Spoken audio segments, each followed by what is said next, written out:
I am Luna, 32 years old, living with my husband and son. I joined the company as a new graduate and have been working there for 10 years now. When I gave birth, I took maternity leave, but I returned to work immediately after my son turned 1, and I continue to work vigorously in a sales position. Thanks to my hard work, I am on the verge of a promotion, and recently, work has become even more enjoyable. On the other hand, my husband, who is 3 years younger, has been restless and changing jobs even before we got married. He aims to start his own business someday, believing that to become a future entrepreneur, it's essential to gain skills by working in various companies rather than staying in one place. However, when I look at my husband's current situation, his salary decreases with each job change. I have doubts about whether he is truly improving his skills. Despite that, I felt it was my responsibility to support our household while encouraging my husband's dreams. I wanted to believe in his potential. However, my husband betrayed me. He used an unthinkable method to trap me. During the first couple of years of our marriage, my husband and I got along well. Our life wasn't easy due to his unstable job, but spending time with my husband dreaming about building our own home and traveling abroad was enjoyable. However, things changed after I gave birth to our son. My husband became noticeably cold towards me. Looking back, perhaps he hadn't changed much himself. It was having a child that made me realize his true nature. While my husband had never been keen on household chores, he particularly disliked childcare. When I was on maternity or childcare leave and stayed at home, things were manageable. But once I returned to work after my childcare leave, my days became a whirlwind. I woke up early to prepare breakfast for my family and take our son to daycare. After work, I rushed to pick him up, did the grocery shopping, and prepared dinner. I barely had time to catch my breath. I could have used an extra pair of hands. Yet, my husband seemed oblivious to my struggles. Despite having more free time than I did, he adamantly refused to take our son to daycare. When I asked him why, he said he didn't want to be perceived as someone with too much free time if he did the school run as a father. I tried to convince him that it's perfectly normal for men to be involved in parenting these days. In fact, I saw plenty of fathers in suits doing school drop-offs at the daycare. However, no matter what I said, my husband remained stubbornly resistant. Avoiding arguments, I eventually gave in. Balancing work, household chores, and childcare was tough for me, especially with early mornings and overtime at the office. But I persevered for the sake of our family. It would have been helpful if there were someone who could admonish my husband. Unfortunately, the only person he fears, my father-in-law, is currently away on a business trip. My father-in-law always praised me for balancing work and household chores, understanding the demands of my job. Even when my pregnancy was confirmed, he advised my husband, "Take good care of Luna." However, shortly after our son was born, my father-in-law was transferred far away. My mother-in-law stayed behind in our hometown. Unfortunately, unlike my father-in-law, she dotes on her son excessively and only takes my husband's side, so I couldn't rely on her at all. With her extensive experience as a homemaker, my mother-in-law didn't seem pleased that I continued working after giving birth. Additionally, she must have been bothered by the fact that her own son kept changing jobs without making significant progress. It seems she felt frustrated that I, as the daughter-in-law, achieved more in my career. Every time we met, she made snide remarks about me prioritizing work over my roles as a wife and mother. While she surely knows that my work contributes to our current lifestyle, she still criticized me. Eventually, she started saying absurd things like how it's pitiful to leave my child at daycare until late or that I should quit my job altogether. Perhaps my mother-in-law's idle time during my father-in-law's business trips fueled her behavior. she would casually drop by our house, deliver her barbs, and leave. Although I felt unfairly blamed, I resigned myself to the fact that some people with outdated views might never understand. Unfortunately, my husband seemed to resent my professional success. When I received a raise for my efforts, I excitedly shared the news with him, hoping for at least a congratulatory word. Instead, his response was a dismissive. Oh, really? It hurt. As time went on, my husband's attitude worsened. He started berating me, saying things like, Don't get too full of yourself just because you're earning a bit more. The constant criticism from my husband and even my mother-in-law left me questioning why I was working so hard every day. I began regretting my decision to marry him. To make matters worse, my husband's late nights became routine. Despite working at a factory where he should have regular hours, he often returned home well past midnight. When I asked him why, he always claimed it was work-related. I didn't believe that could be true, but whenever I tried to inquire further, he'd become irritable. So I refrained from pressing the issue, but I couldn't help feeling suspicious about his unnatural behavior. And then, finally, an incident occurred. One evening, my mother-in-law suddenly dropped by our house unannounced. While her impromptu visits were nothing new, that particular day left me feeling utterly drained. You see, earlier in the day, there had been a daycare sports event, and I had worked late, waking up early to prepare lunch boxes. I was exhausted and had planned to go to bed early, especially since an important business meeting awaited me the next morning. My son, worn out from the sports event, had already dozed off in his bedroom after dinner. However, with my mother-in-law's arrival, I couldn't simply retire for the night. Determined, I dragged my tired body to the kitchen to prepare some tea. However, at that moment, my husband suddenly grabbed my arm tightly.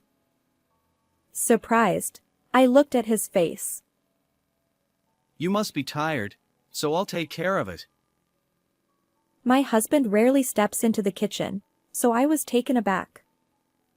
Normally, he insists that I handle everything, cooking, cleaning, and more, no matter how exhausted I am from work. Perhaps he wanted to impress my mother-in-law. I thought it was probably just empty words, so I ignored him and headed back to the kitchen. But my husband wouldn't let go of my arm. This time, with a stern tone. Just sit down and rest. He forcibly seated me on the sofa. I felt trapped. If I allowed my husband to make tea for me, I knew my mother-in-law would have something to say. Surely, she'd criticize me for being a demanding wife. However, to my surprise, even my mother-in-law chimed in. Luna, it's okay to sit. She gently held me down and smiled. While I conversed with my mother-in-law, my husband went into the kitchen and started brewing tea. Something is amiss. There's no way both of them suddenly had a change of heart. What's going on today? As I pondered my suspicions, my husband approached with a teacup on a tray. Well, have some tea. He placed the cup in front of me, smiling. I thanked him while keeping a close eye on his behavior. It seemed my husband kept glancing at me. Even my mother-in-law appeared more restless than usual. Definitely strange. I lowered my gaze to the tea my husband had brewed. Ah, I see now. He must be up to something. Yes, there had to be a reason behind their unnatural kindness. I wasn't about to fall into their trap. No more mercy. I was ready. I lifted the teacup but paused just before taking a sip. By the way, didn't we have some tea snacks in the fridge? Let's offer them to Mom, I said, facing my husband. Normally, my husband wouldn't bother serving tea snacks to guests. But today, after telling me to rest, he had no choice but to comply. Initially bewildered, he eventually conceded. Oh, right. He headed back to the kitchen to fetch the treats. My mother-in-law followed suit, saying, Oh dear. Thanks. I seized the opportunity. As my husband returned with the tea snacks, I finally took a sip from the teacup. My mother-in-law, sitting next to me, also began sipping her tea. We engaged in light conversation for a while, showing my son's sports day videos to my mother-in-law. However, both my husband and mother-in-law continued to stare at me unnaturally. Despite feeling their sharp gazes, I calmly finished my tea. Observing my composure, my husband tilted his head in confusion. Just when I thought everything would proceed without incident, a sudden change occurred. My mother-in-law's complexion darkened, and she furrowed her brow. Then, she clutched her stomach and rushed out of the living room with surprising speed. Her destination? The bathroom, of course.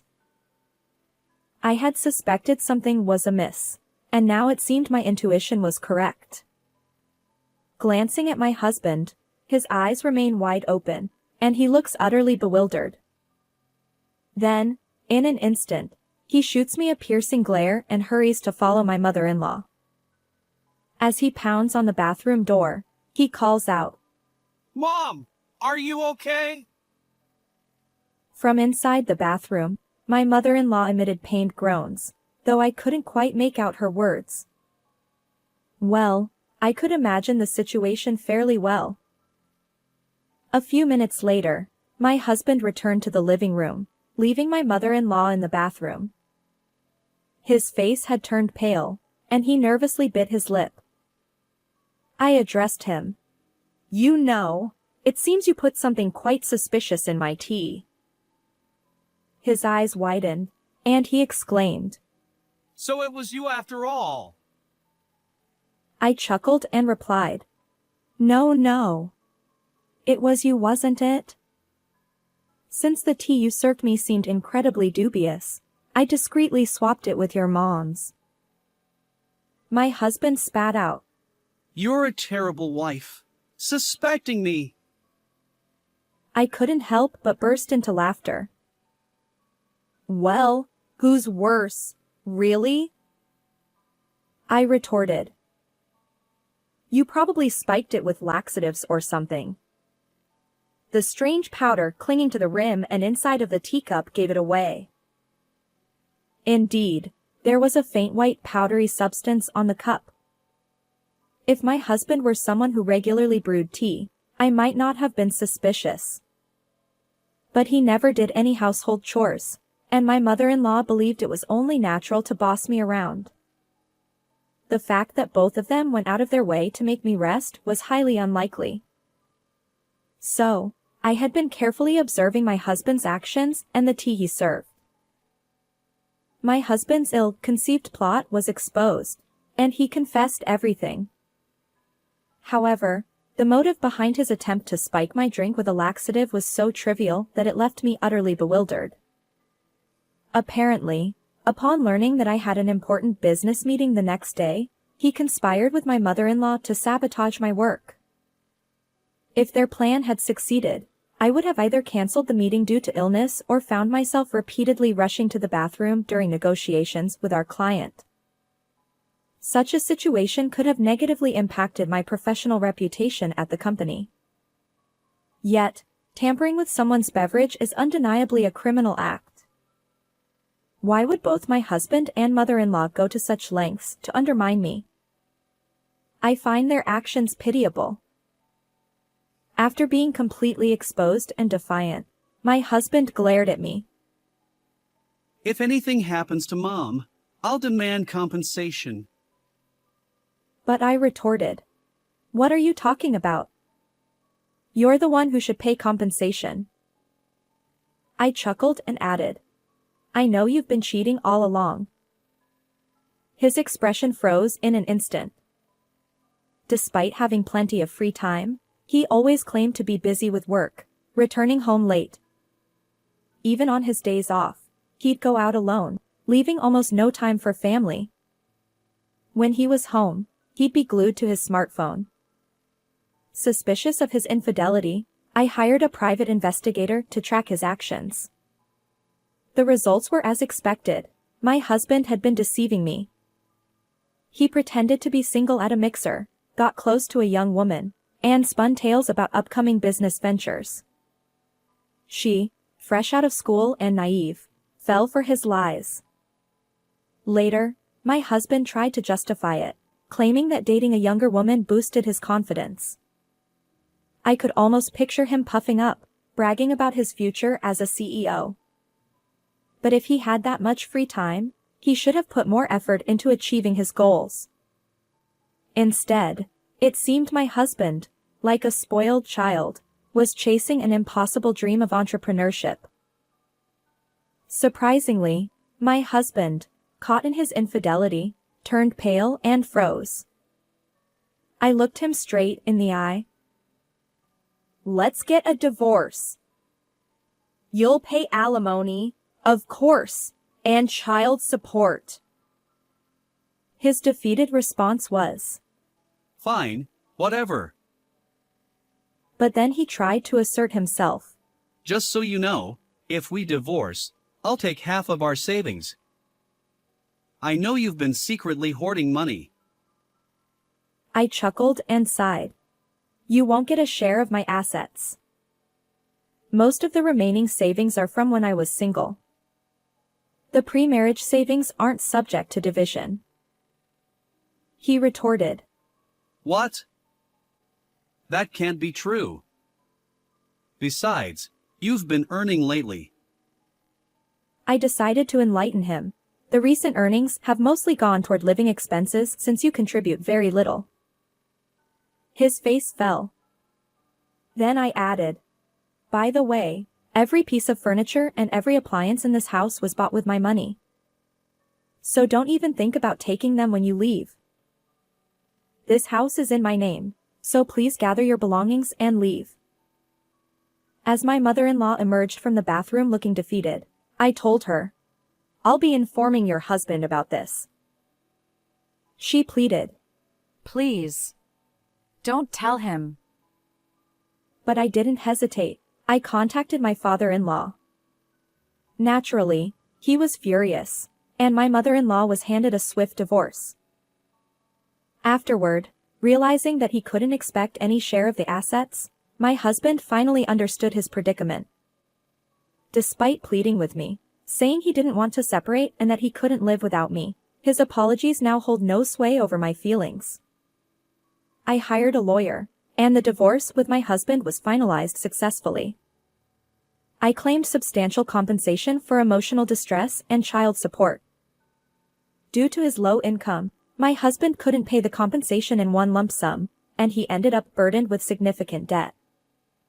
But the punishment meted out to him wasn't limited to that. Since I filed a police report about the laxative incident in my tea, both my husband and mother-in-law were convicted of assault. Although they received probation, they now share a criminal record. In the end, my husband was also rejected by his affair partner, and he works tirelessly day and night to repay his debts. Meanwhile, my mother-in-law, abandoned by my father-in-law, leads a miserable life in poverty. They tried to undermine me with baseless jealousy, but they reaped what they sowed. On the other hand, my recent business negotiation was a great success, and I was promoted to lead the sales team. I moved out of the apartment I shared with my husband and rented a new condominium. Now, my son and I live happily together. Although my first marriage ended in failure, I'll continue working diligently and ensure my happiness. Farewell, everyone. How did you find this story? Please consider subscribing to the channel. Until next time, take care.